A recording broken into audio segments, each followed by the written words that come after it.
Hello बच्चों। आज हम स्टार्ट करने वाले हैं फॉरेस्ट ऑफ लाइफ लाइन। तो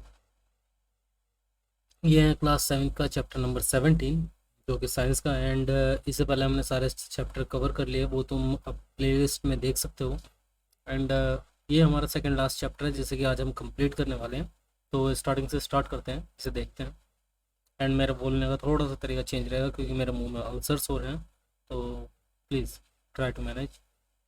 forest, large area of land thickly covered with trees, bushes, etc. एक वो एरिया जो कि मतलब एक लार्ज अमाउंट ऑफ ट्रीज से और बुशेस से चारों तरफ से भरा हुआ है। कई किलोमीटर में फैला हुआ ऐसा एरिया जिसमें कि दुनिया भर के ट्रीज एंड बुशेस वगैरह यानी कि झाड़ी वगैरह और अलग अलग तरह की घास वगैरह है, उससे हम फॉरेस्ट कहते हैं। We get various product from the forest surrounding us. हमें अलग अलग तरह के प्रोडक्ट मिलते हैं इन फॉरेस्ट से, जैसे कि तुम्हारा पेपर हुआ, तुम्हारे ये टेबल वगैरह हुए, चेयर्स हुई जो लकड़ी की बनी रहती हैं, एंड और भी बहुत कुछ। Forest is a system comprises various plants and animals and microorganism. Forest एक ऐसा सिस्टम है जहाँ पर कि अलग अलग तरह के प्लांट्स देखने के लिए मिलते हैं, एनिमल्स देखने के लिए मिलते हैं और माइक्रो ऑर्गेनिज्म तुम्हें देखने के लिए मिलते हैं इन फॉरेस्ट फॉरेस्ट में क्या है? Trees from the upper most layer followed by the शब्स the herbs from the lowest layer of vegetation. अब देखो इसमें सिंपल सी बात कह रखी है। फॉरेस्ट में क्या है, सबसे पहले तो सबसे लंबे लंबे ट्रीज आते हैं तुम्हारे, जो सबसे लंबे रहते हैं। फिर उनके बाद शब्स आते हैं तुम्हारे, फिर उनसे नीचे हर्ब्स आते हैं। देन सबसे ये ले मतलब उनसे नीचे आते हैं घास वगैरह। तो ये लेयर वाइज यहाँ पे बता रखा है कि सबसे ऊंचे प्लांट्स होते हैं, फिर उनसे छोटे शर्ब्स होते हैं, फिर उनसे भी छोटे हर्ब्स होते हैं, एंड देन तुम्हारी ग्रासेस वगैरह।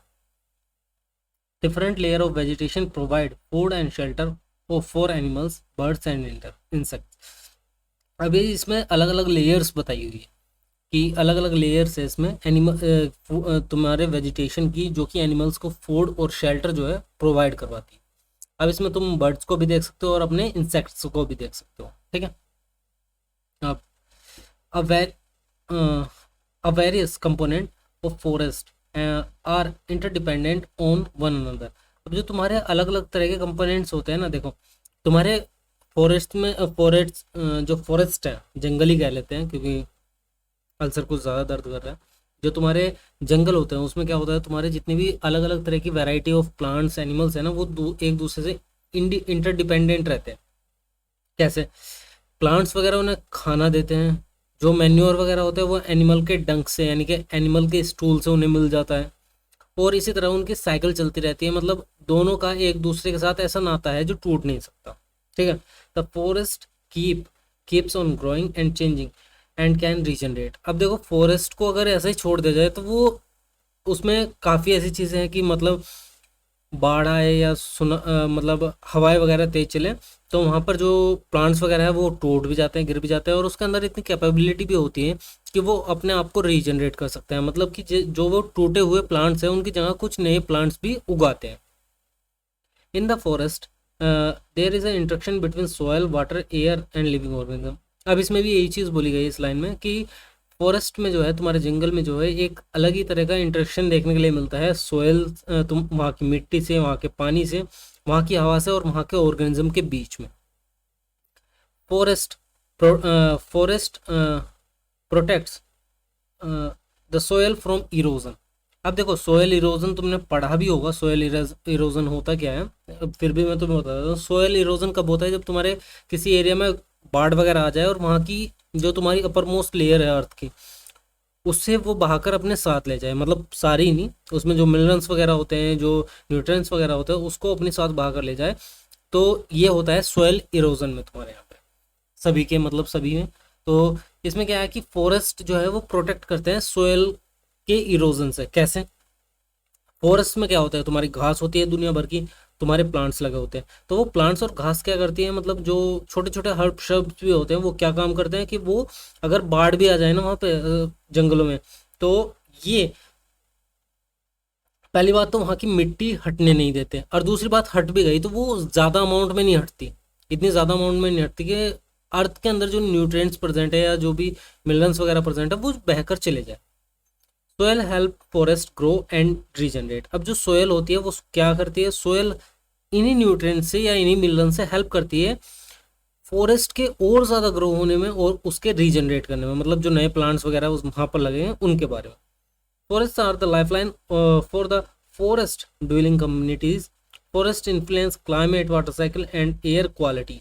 अब देखो सिंपल सी बात है, जो फॉरेस्ट में कम्युनिटी रह रही है उनके उनकी एक लाइफलाइन है फॉरेस्ट, मतलब जो फॉरेस्ट पे डिपेंडेंट है। पहली बात तो देखा जाए तो हम भी फॉरेस्ट में फॉरेस्ट के ऊपर डिपेंडेंट है, क्योंकि वहाँ से हमें लकड़ी मिलती है, उससे पेपर वगैरह बनता है हमारा, और उस लकड़ी से हमारा फर्नीचर वगैरह बनता है, हज़ार चीज़ें उस लकड़ी से बनती है, और फॉरेस्ट से हम हज़ारों चीज़ें लेते हैं। उससे अलावा जो फॉरेस्ट में कम्युनिटीज़ वगैरह रहते हैं, जो वहाँ पे आदिवासी वगैरह रहते हैं, वो भी पूरी तरह से उन फॉरेस्ट के ऊपर ही डिपेंडेंट है अपनी ज़िंदगी को जीने के लिए। अब दूसरा क्या है कि जो फॉरेस्ट है वो ज़्यादातर अफेक्ट करता है क्लाइमेट्स को, वो वाटर साइकिल में हेल्प करते हैं और एयर की क्वालिटी को इम्प्रूव करते हैं, अच्छा करते हैं, क्योंकि जितने ज़्यादा फॉरेस्ट होंगे उतनी ज़्यादा एयर में ऑक्सीजन प्रेजेंट होगी, उतनी अच्छी एयर तुम्हें प्रोवाइड होगी। Importance of forest. फॉरेस्ट का इम्पोर्टेंस क्या है?